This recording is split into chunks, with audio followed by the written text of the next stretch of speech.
Hey y'all, there's been a lot of stuff on my mind recently, and I'm just like, you know what, let me share it with you guys. Maybe this will be helpful to someone. So let's get in it. Okay guys, so you saw the title, and no, I'm not being facetious. Well, kind of, but not really. So here's my point. Hear me out. So right now we're in the middle of a pandemic. There are a lot of schools that are not really opening fully this coming fall. There are a few schools, some schools in the Northeast, for example, like Yale, that will be opening again, but not completely. And so at this time, as maybe a person who, just got accepted into college, maybe you've paid your deposit, I am going to present to you a case for not necessarily dropping out, but potentially deferring a year. And here's why. So to give you a little bit of background of where I'm coming from. So I am currently in med school. I have received two different degrees, one undergrad and one grad, from two different Ivies. I have done research at 4 different Ivies, and I've also taken classes at 3 to 4 different community colleges. So this is all to say, this is kind of give you like a sense of like, I am a person that values education. I think education is important. I think education is great. I think you should go for as much education as possible. And I'm a person that probably will be in school for the better part of her life. So education is really important. But this video is for people who may be going to a school where they don't have that much scholarship, they don't have that much aid, and they'll be taking out money, loans or whatnot in order to pay for school. And I'm suggesting that it may be beneficial to you to defer a year and instead take classes at a community college. So what are the reasons for this? So if you're going to be attending a school that's primarily going to be virtual, you are paying top dollar for an online education.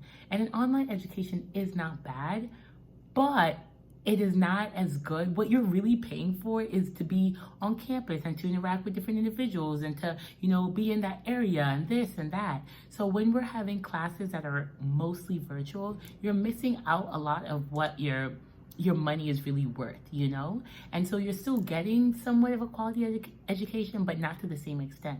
So I would suggest that you save your coins and actually go to community college for a year.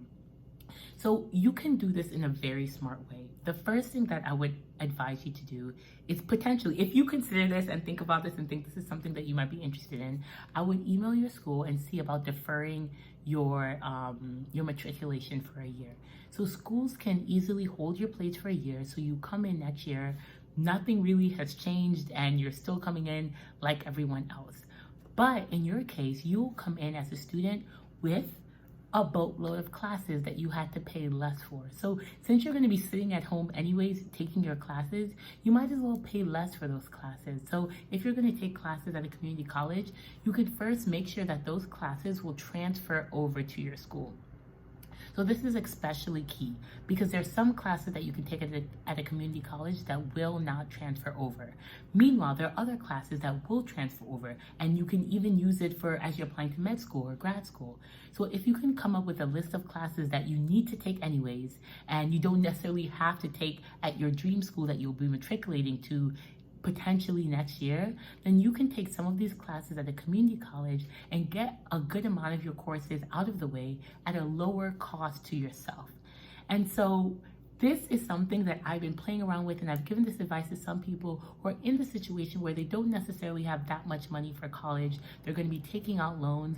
And at this point, going to a community college is not necessarily a bad thing. You can get pretty far having taken a lot of community college classes, and I am a perfect example of that.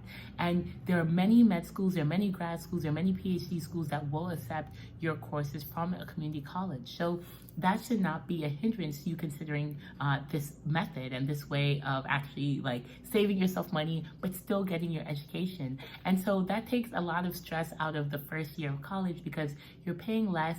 Maybe you're in more of a class that's smaller or more of a transition class size, so it's not like an overwhelming load potentially. So this is something that may be beneficial to you. However, if you decide that you still want to go ahead and matriculate and pay top dollar for some online classes, do you. I support you either way. But I just thought I'd come on here and share my little advice in case some of you were facing somewhat of a dilemma. Anyways, if you guys have any questions, if this kind of was a little bit of food for thought, leave your comments in the comment section below. Let me know what you think. Let me know what you think the hindrances are. Let me know what advice you might want or desire.